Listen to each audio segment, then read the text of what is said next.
Wakil Presiden Gibran Rakabuming Raka mendapat tugas baru. Presiden Prabowo memintanya mengurus Papua. Menteri Koordinator Bidang Hukum, HAM, Imigrasi, dan Pemasyarakatan, Yusril Iza Mahendra bilang, Presiden Prabowo ingin Gibran mempercepat pembangunan Papua dan mengurus masalah HAM di sana. Untuk memberikan satu penugasan khusus dari Presiden kepada Wakil Presiden untuk percepatan pembangunan Papua. Ya itu ya saya kira ini pertama kali Presiden akan memberikan penugasan kepada Wakil Presiden untuk penanganan masalah Papua ini. Karena memang sampai hari ini belum ada penugasan khusus dari Presiden, dan biasanya itu dengan Kepres. Ya. Kalau Pak Kiai Ma'ruf dahulu diberi tugas untuk pengembangan ekonomi syariah oleh Pak Jokowi, dan sekarang ini akan diberikan penugasan, bahkan mungkin ada juga kantornya Wakil Presiden untuk bekerja dari Papua menangani masalah ini. Menanggapi tugas tersebut, Wakil Presiden Gibran Rakabuming Raka menyatakan siap, termasuk jika harus berkantor di Papua. Bisa berkantor di mana saja, bisa di Jakarta, di Kebun Sirih, bisa di IKN kalau Desember nanti sudah jadi, bisa di Papua, bisa juga di Klaten, di Jawa Tengah.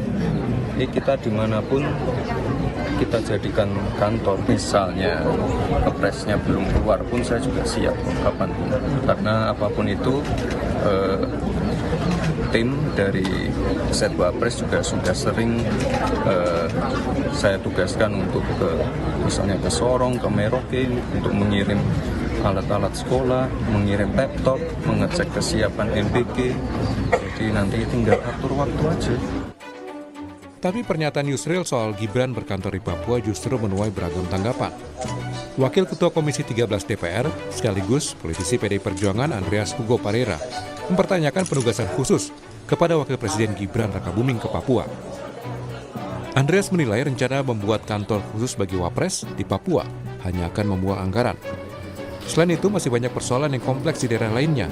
Baginya, kasus Papua harus dituntaskan lewat pendekatan hak asasi manusia. Apa harus ke Papua gitu? Di sini aja masih banyak masalah kan itu. Jangan sampai bikin masalah lagi di sana. Banyak kantor, baik kantor gubernurnya maupun dinas-dinas itu belum terbentuk di sana, belum dibangun. Oleh karena itu saya tadi sampaikan itu yang penting dulu gitu. Jangan sampai kalau kita ke sana bangun kantor baru lagi, kantor khusus untuk Wapres, kan perlu anggaran lagi gitu. Yang satu belum selesai, kita bangun selesai, masalah gitu. Soal berkantor di Papua ini pun langsung diluruskan Menteri Sekretaris Negara Prasetyo Hadi.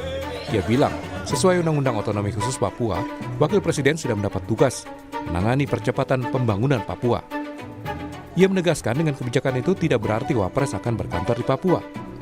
Meluruskan bahwa tidak benar yang disampaikan atau yang berkembang di publik bahwa Bapak Presiden menugaskan. Memang undang-undangnya mengatur mengenai percepatan pembangunan Papua itu dikoordinatori atau diketuai oleh Wakil Presiden, begitu. Tim percepatan pembangunan Papua itu difasilitasi oleh negara, dalam hal ini Kementerian Keuangan. Ada kantor KPKN di Jayapura yang itu memang dipakai nantinya untuk operasional kantor tim percepatan ini. Jadi bukan berarti Bapak Wakil Presiden akan berkantor di Papua. Di luar persoalan kantor, yang saat ini menjadi pertanyaan adalah mampukah Gibran mengemban tugas mengurus Papua? Tak bisa dipungkiri, pulau paling besar di Indonesia ini memang syarat masalah, mulai dari pendidikan, pembangunan, hingga keamanan. Tim Liputan, Kompas TV.